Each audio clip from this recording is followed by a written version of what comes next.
Recently Mumbai के अंदर BMC ने अपना बजट अनाउंस किया, या जो मुंबई की बृहन मुंबई म्युनिसिपल कॉर्पोरेशन है, इन्होंने अपना बजट अनाउंस किया, जहां पर कहा गया था कि शहर के कई ऐसे इंटरसेक्शंस और कॉर्नर्स जहां पे बहुत ज़्यादा पोल्यूशन होता है, वहां पे 14 स्मोक टावर्स वो लगाएंगे जिनकी हाइट 30 फीट की होगी। और इसके जरिए जो इंपॉर्टेंट एरियाज एंड जंक्शन है मुंबई के, वहां पर पोल्यूशन से राहत मिलेगी। ये जो टावर्स होते हैं ये अप्रोक्सीमेटली 10 लाख रुपए से स्टार्ट होते हैं और 40,000 रुपए तक का इनका मंथली मेंटेनेंस हो सकता है। लेकिन इन टावर्स को पहले भी इंप्लीमेंट किया जा चुका है दिल्ली जैसे शहरों के अंदर, और कई लोगों ने स्केप्टिसिज्म बताया कि ये जो स्मोक टावर्स होते हैं वो कोई खास हेल्प करते नहीं है पोल्यूशन को कर्व करने के लिए। तो क्यों फिर भी शहर पैसे लगा रहे हैं इन स्मोक टावर्स को इंस्टॉल करने के लिए, और क्या एक्चुअल में ये फंक्शन करते हैं नहीं करते हैं, क्या है इसके पीछे की बातें, उसी के बारे में आज हम जानेंगे। अब अगर एक सिंपल चीज को हमें समझना है कि वो फंक्शनल है या नहीं, तो उसके लिए ये जानना पड़ेगा कि उस चीज को डिजाइन किस तरीके से किया गया है, कैसे उसका फंक्शनिंग होता है और उसके वजह से उसके इम्पैक्ट कैसे होते हैं। तो पहले ये समझते हैं कि ये जो स्मोक टावर्स होते हैं वो चलते किस तरीके से, फंक्शन किस तरीके से करते हैं। तो जनरली ये जो टावर्स होते हैं वो एक लंबे सिलिंड्रिकल या एक पिलर के रूप में होते हैं, जिसके अंदर मेनली 3 सेक्शंस होता है, एक टॉप पार्ट, मिडिल पार्ट और बॉटम पार्ट। जो टॉप पार्ट होता है वो काम करता है सक्शन का। इस टॉप पार्ट के अंदर होता यह है कि जो आसपास का सराउंडिंग एरिया है वहां पर चारों तरफ से हवा अंदर खींची जाती है। जब हवा अंदर जाती है तो उसके साथ में जो पार्टिकुलेट मैटर है, डस्ट है, पॉल्यूशन के कण है, स्मोक है या कोई दूसरे एयर पोल्यूटेंट्स वाली चीजें, सब चीजें अंदर खींचती है। अब ये खींचने के बाद में होता यह है कि ये पुश होती है नीचे की तरफ, या फिर आप कह सकते हो सक होती है एकदम बॉटम से, जिसकी वजह से नीचे गुजरती है और ये गुजरती है मेन पिलर के वर्टिकल सेक्शन में से, जिसके अंदर हजारों फिल्टर्स लगे होते हैं। ये हेपा फिल्टर्स होते हैं जो बेसिकली बहुत ही ज्यादा माइन्यूट किस्म के होते हैं, जो कि 0.3 माइक्रॉन्स तक के साइज वाले पार्टिकुलेट मैटर को अपने अंदर फिल्टर आउट कर सकते हैं। तो इस वजह से होता यह है कि जब ये हवा इन फिल्टर्स में से पास करती है तो इनके अंदर का ज्यादातर जो धूल, मिट्टी, पार्टिकुलेट मैटर, स्मोक या जो भी दूसरे पोल्यूटेंट्स है वो इन फिल्टर्स के अंदर ही फंस जाते हैं। और नीचे के तरफ में इन टावर्स के चारों तरफ में बहुत ज्यादा पावरफुल फैंस लगाए जाते हैं, जो कि इस क्लीन हवा को बाहर की तरफ पुश करते हैं, बाहर की तरफ उड़ाते हैं, जिसकी वजह से ग्राउंड लेवल पर ताज़ा हवा मिलती है।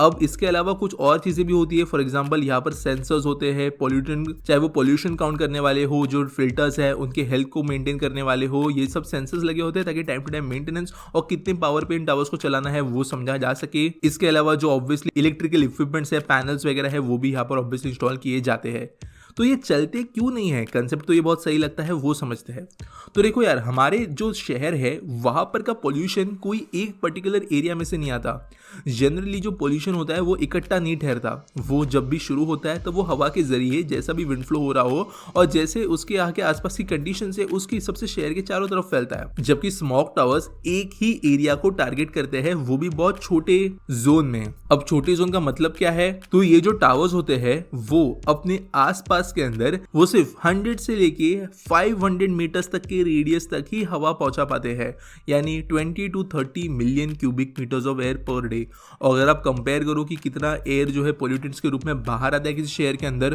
तो ये आंकड़ा उसके पास भी नहीं है। प्रॉब्लम ये भी नहीं कि 100-500 मीटर तक क्लीन एयर पहुंचाते हैं, प्रॉब्लम ये है क्योंकि ये नीचे एग्जॉस्ट फैंस वाले सिस्टम का यूज़ करते हैं, तो जो ये डेटा निकल कर आता है एक्चुअल पोल्यूशन क्लीनिंग का, वो बहुत ही ज़्यादा जल्दी डिप्रीशिएट हो जाता है अगर हम टावर से दूर जाना शुरू करें तो। एग्जाम्पल, 15 फीट के अंदर और 20 फीट के अंदर अगर मेजरमेंट ली जाए हवा की क्वालिटी की इन टावर्स से, तो दोनों में बहुत डिफरेंस आता है और जितना दूर आप जाते जाओ उतना ये डिफरेंस बढ़ता ही जाएगा। बेसिकली स्मोक टावर्स एक बहुत ज़्यादा लोकलाइज्ड अप्रोच है, इनकी वजह से एक्चुअल में शहर के अंदर की कोई समस्या खत्म नहीं हो सकती, क्योंकि ये जो इनका इफेक्ट है वो 25-50 मीटर तक ही रियलिस्टिकली रहता है और इनको चलाना, लगवाना दोनों बहुत एक्सपेंसिव है। मे बी इसके कुछ छोटे मोटे एप्लीकेशंस देखने मिल सकते हैं। फॉर एग्जांपल, जहाँ पर बहुत ज़्यादा स्मोक की दिक्कत है तो किसी जंक्शन के ऊपर चाहे विजिबिलिटी का इशू हो तो वहाँ पर कुछ हद तक, वो भी ज़्यादा नहीं, बहुत कुछ हद तक ये इफेक्टिव हो सकते हैं। कोई ऐसा एरिया जो बहुत सेंसिटिव है, फॉर एग्जाम्पल किसी हॉस्पिटल के आसपास का एरिया,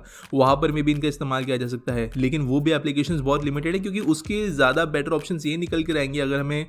अंदर की तरफ में एयर क्वालिटी को कंट्रोल करना है तो वो है इंटरनल एयर फिल्टर्स को लगाना, क्योंकि वहां पे बाहर के पॉल्यूटेड एयर का आना ही फ्लो कम होता है, वहां पे रिसर्कुलेशन बहुत होता है। लेकिन सड़कों पे रिसर्कुलेशन नहीं होता है, हवा अंदर जो होती है वो हमेशा नहीं होती है, बाहर जो होती है वो एक बार में बाहर चली जाती है। और इसीलिए कई लोग जो मुंबई में स्मॉग टावर्स लग रहे हैं इनको स्केप्टिसिज्म से नजर से देख रहे हैं। अब अगर बात करें तो गवर्नमेंट इनके ऊपर खर्चे क्यों करती है, फिर अगर ये चीजें पता है तो देखो यार, टेक्नोलॉजीज जो है कुछ दूसरी भी होती है स्मॉग टावर्स के अंदर, जैसे एक आयोनाइजेशन टेक्नोलॉजी होती है जहां पर इलेक्ट्रोमैग्नेटिक रेडिएशन का इस्तेमाल किया जाता है एक्चुअल में जो पॉल्यूटेंट्स और पर्टिकुलर मैटर है उनको स्टैटिक इलेक्ट्रिसिटी को यूज करते हुए अपने आप अंदर रोक लेने के लिए। लेकिन वो भी टावर्स जो है इनसे भी कम इफेक्टिव होते हैं, इनफैक्ट फिल्टर वाले ज़्यादा इफेक्टिव होते हैं अगर उनको ठीक से इंप्लीमेंट ना किया जाए तो यहाँ पर दिक्कत प्रोड्यूस होती है इफेक्टिवनेस की। दिक्कत यह है कि जो हमारे यहाँ पर सॉल्यूशंस कंपनीज देके जाती है ऐसे कामों के लिए, वो कई बार ब्यूरोक्रेट्स और पॉलिटिशियंस को बहुत सही लगते हैं क्योंकि वो सुनने में सही होते हैं, और जिनके हाथ में पावर है हमारे देश के अंदर वो कभी कभी गलत डिसीजंस लेते हैं। लॉन्ग टर्म सॉल्यूशन अगर किसी भी शहर के अंदर पॉल्यूशन को कम करना है तो वो सीधा एक ही है,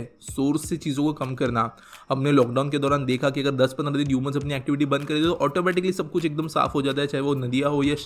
या हवा। और इसके लिए अगर शहरों में पॉल्यूशन कम करना है तो सब बंद तो हम नहीं कर सकते, बट एटलीस्ट हम ग्रीन ऑल्टरनेटिव्स का इस्तेमाल कर सकते हैं, हम रोड ट्रैफिक कंजेशन कम कर सकते हैं, हम डस्ट को कंट्रोल करने की कोशिश कर सकते हैं, स्ट्रिक्ट रूल्स लगा सकते हैं ऐसे इंडस्ट्रीज और प्रोजेक्ट्स के ऊपर जो डस्ट क्रिएट करते हैं, और इन चीज़ों के जरिए ही मेनली पॉल्यूशन कंट्रोल होगा। हम ऑलरेडी आसमान में गए हुए पॉल्यूशन को निकालना कभी भी एफिशिएंटली कर नहीं सकते। उम्मीद करता हूँ ये वीडियो आपको अच्छी लगी होगी। आपके पास कोई सजेशन हो तो कमेंट्स में मुझे जरूर बताना। हमारे चैनल अनअकैडमी इंद्रधनुष को आप सब्सक्राइब जरूर करना, नोटिफिकेशंस ऑन करना। मिलेंगे जल्दी अगले वीडियो में।